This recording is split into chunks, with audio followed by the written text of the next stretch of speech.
الحمدللہ وحدہ لا شریک لہ والصلاة والسلام علی من لا نبی بعد۔ اللہ تعالیٰ جب کسی بندے سے پیار اور محبت فرماتے ہیں تو اللہ اس کو اپنے دین کے لیے قبول فرماتے ہیں۔ اللہ تعالیٰ اس کو اپنے ایمان کی نعمت عطا فرماتے ہیں۔ اللہ کے خزانے میں سب سے بڑی نعمت ایمان ہے اور سب سے بڑی نعمت اللہ کا دین ہے۔ اللہ تعالیٰ کسی کو عطا فرما دیں تو اللہ تعالیٰ کا بہت بڑا احسان ہے، اور جب اللہ تعالیٰ کو بہت بڑی نعمت عطا فرمائے تو حق بنتا ہے کہ وہ نعمت دوسروں تک پہنچائی جائے، وہ بات دوسروں کو سمجھائی جائے اور دوسروں کو بتائی جائے۔ ایک عالم کا ہر وقت یہ جذبہ ہونا چاہیے کہ جو دین سیکھا ہے دوسروں کو سکھائے، جو دین سمجھا ہے وہ دوسروں کو سمجھائے۔ عالم کا کام دنیا سمیٹنا نہیں ہے، عالم کا کام اپنی عزت کے لیے لڑنا نہیں ہے، عالم کا کام اپنی شہرت کے لیے محنت کرنا نہیں ہے۔ جب اللہ کے دین کو پھیلانے کے لیے کام کرے گا تو اللہ تعالیٰ کے پاس عزت ہے، اللہ دیتے ہیں۔ اللہ تعالیٰ کے نام کی سب سے زیادہ شہرت ہے، اللہ شہرت بھی دیتے ہیں۔ اللہ تعالیٰ خزانوں کے مالک ہیں، اپنے خزانوں میں سے جتنا چاہتے ہیں دولت بھی دیتے ہیں۔ تو جب انسان اللہ کے لیے کام کرتا ہے تو یہ نعمتیں اللہ از خود عطا فرماتے ہیں۔ از خود کا معنی یہ نہیں ہے کہ آدمی اللہ سے مانگے نہ، اللہ تعالیٰ سے عزت بھی مانگنی چاہیے، اللہ تعالیٰ سے برکت والی دولت بھی مانگنی چاہیے، اللہ سے اچھا نام بھی مانگنا چاہیے۔ ابراہیم علیہ السلام اللہ سے دعا مانگ رہے ہیں، دعا مانگتے ہیں۔ ادریس اللہ سے دعا مانگتے ہیں۔ نبیوں کی دعائیں ہیں قرآن کریم میں، وَاجْعَلْ لِي لِسَانَ صِدْقٍ عَلِيًّا، لوگوں کی زبان پر میرا اچھا تذکرہ ہو۔ وَاجْعَلْنِي لِلْمُتَّقِينَ إِمَامًا، مجھے نیک لوگوں کا پیشوا بناؤ۔ حضرت شاہ مولانا ابرالق ہردوئی رحمہ اللہ تعالی، حکیم الامت حضرت مولانا اشرف علی تھانوی نور اللہ مرقدہ کے اجل خلفاء میں سے، حضرت کا لقب محیی سنت تھا، سنت کو زندہ کرنے والے، اور حضرت کا مزاج مبارک ایسا تھا کہ ہر وقت سنت کے احیاء کی بات کرتے اور بدعت کو مٹانے کی محنت فرماتے۔ حضرت کا ایک مرید تھا، اس نے حضرت کو خط لکھا کہ میں دکان کرتا ہوں کپڑے کی، اور دکان پر بیٹھ کر غیبت ہو جاتی ہے، پھر اس کا علاج تجویز فرمائیں۔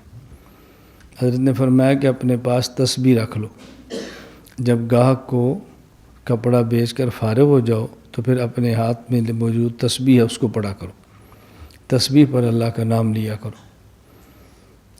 تسبیح کے کئی نام ہیں نا، ان میں ایک نام مذکرہ بھی ہے کہ اللہ کا نام یاد دلاتی ہے۔ تو اس نے پھر خط لکھا کہ حضرت جب میں ہاتھ میں تسبیح لے کر ذکر کرتا ہوں تو میرے دل میں خیال آتا ہے کہ لوگ مجھے اچھا سمجھتے ہیں۔ تو حضرت نے پھر جواب میں لکھا تو آپ کیا سمجھتے ہیں کہ لوگ آپ کو برا سمجھیں؟ پھر آپ خوش ہیں؟ لوگ برا سمجھیں گے پھر آپ نے پریشان ہونا ہے کہ لوگ مجھے برا سمجھتے ہیں۔ آپ تسبیح اس وجہ سے نہ پڑھو کہ لوگ مجھے اچھا سمجھیں، لیکن جب تسبیح پڑھو گے تو اس کا نتیجہ لوگ اچھا سمجھیں گے۔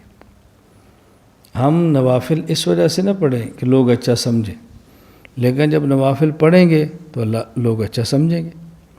ہم دین کا کام اس وجہ سے نہ کریں کہ لوگ اچھا سمجھیں، لیکن جب دین کا کام کریں گے تو پھر لوگ اچھا بھی سمجھیں گے۔ اس میں حرج کی بات کیا ہے؟ تو اس لیے عزت، دولت اور شہرت، اس کے لیے کام کرنا نہیں چاہیے، لیکن جب کام کریں گے تو پھر اللہ تعالیٰ عطا فرمائیں تو اس کو اللہ کی نعمت سمجھنی چاہیے۔ جب اللہ عطا فرما دے تو اس کی وجہ سے عجب نہیں آنا چاہیے، کبر نہیں آنا چاہیے، اکڑ نہیں آنی چاہیے۔ ہمارے ہاں بہت سارے لوگ جو بیعت ہیں وہ لکھتے ہیں اپنے خطوط میں کہ میرے اندر عجب بہت ہے، دعا کریں، میرے اندر کبر بہت ہے، دعا کریں۔ تو میں جواب میں ایک ہی بات عرض کرتا ہوں کہ اپنے دل کو سمجھاؤ کہ تیرے اندر ہے کیا۔ بھئی کبر تو ہوتا ہے، کچھ ہو تو اس پر کبر ہونا. تکبر تو باب تفاعل ہے جس میں خاصیت تکلف کی ہے. کچھ ہونے پر آدمی تکلف کرے تو بات سمجھ آتی ہے، کچھ ہو ہی نہ تو پھر تکبر کس بات کا ہے. یہ بندہ سوچنا چاہیے نا کہ میں کیا کر رہا ہوں. وہ جب کمانا خود کو اچھا سمجھے، کوئی گنجائش ہو تو اچھا سمجھے. علم میرے پاس نہیں، زبان میرے پاس نہیں، پیسہ میرے پاس نہیں، اچھی شکل میرے پاس نہیں، بڑا قبیلہ خاندان میرے پاس نہیں، دنیا میں ہلکا بڑا میرے پاس نہیں. اور کیا ہے جی؟ عجب ہے. کیا؟ تعجب. یعنی اس تعجب پر بھی بندے کو تعجب ہوتا ہے. ہمارے حضرت شاہ کی مخت رحمہ اللہ فرماتے تھے کہ لوگ بازار میں جاتے ہیں تو کسی لڑکی کی تصویر دیکھتے ہیں اور پھر کہتے ہیں لا حول ولا قوت الا باللہ. کتنی بے حیائی. فرماتے اس لا حول پر خود لا حول بھی لا حول پڑھتا ہوگا. کیا ضرورت تھی اس کو دیکھنے کی ہے؟ کیا ضرورت تھی اتنا تذکرہ کرنے کی؟ بعض باتیں ایسی ہیں کہ اس سے بندے کو بہت بچنا چاہیے. تذکرے کی نیت سے بھی نہیں دیکھنا چاہیے، تبصرے کی نیت سے بھی نہیں دیکھنا چاہیے، نقل کی نیت سے بھی نہیں دیکھنا چاہیے. بس خود کو بچائیں. ورنہ بس اوقات یہ چیزیں دل میں گھر کر جاتی ہیں اور انسان تباہ ہو جاتا ہے. میں بارہا طلباء سے عرض کرتا ہوں، علم پختہ کرنا ہے، موبائل سے بچو، موبائل استعمال نہ کرو. ضرورت ہو تو نہایت کم درجے کا استعمال کرو. ایک بات پر آپ کو حیرانگی ہوگی اور تعجب ہوگا. ہمارا عام بندہ یہ سمجھتا ہے کہ کالج کے لوگ موبائل بہت استعمال کرتے ہیں، مدارس سے زیادہ استعمال کالج میں موبائل کا ہوتا ہے. ہم عام بندہ یہ سمجھتا ہے. حالانکہ آپ کو حیرانگی ہوگی کہ ہمارے ہاں جو پاکستان میں کیڈٹ کالج ہیں، پرائیویٹ یا سرکاری کیڈٹ کالج جس میں آفیسر بنتے ہیں، اس میں طالب علم کو موبائل رکھنے کی اجازت ہوتی ہے بشرطے کہ سادہ ہو، جس میں ویڈیو نہ ہو. اور موبائل رکھنے کی اجازت ہے لیکن استعمال کی نہیں.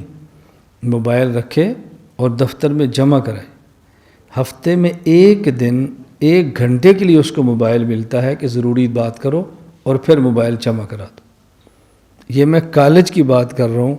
اب بتاؤ کہ جس نے دینی علم پڑھنا ہے اس کے لیے موبائل کی احتیاط کتنی زیادہ ضروری ہے.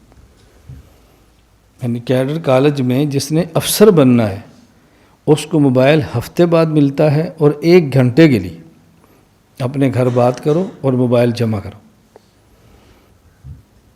اس کے علاوہ اگر گھر والوں نے اپنے بچے کو پیغام دینا ہے تو موبائل پر نہیں، جو کالج کا PTCL نمبر ہے اس پر پیغام دیں. یہ ان کالجوں کی بات ہے جہاں پر افسر بننے ہیں، اور جن مدارس سے علماء اور محقق تیار ہونے ہیں وہاں موبائل پر کتنا سخت قانون ہونا چاہیے. اور ہم قانون نہیں بناتے، آپ کو سمجھاتے ہیں. قانون نہیں بناتے، سمجھاتے ہیں. بھئی آپ ذرا خیال کرو، آپ خیال کرو. اب اگر مدارس کی سختی کی بات کریں تو بتاؤ کالج میں پھر سختی زیادہ ہے یا مدرسے میں زیادہ ہے؟ لیکن خوشی سے قبول کرتے ہیں. کیوں؟ اس کو پتہ ہے کہ میں نے افسر بننا ہے. اور اس کالج کی ماہانہ فیس کتنی ہے؟ 13,000.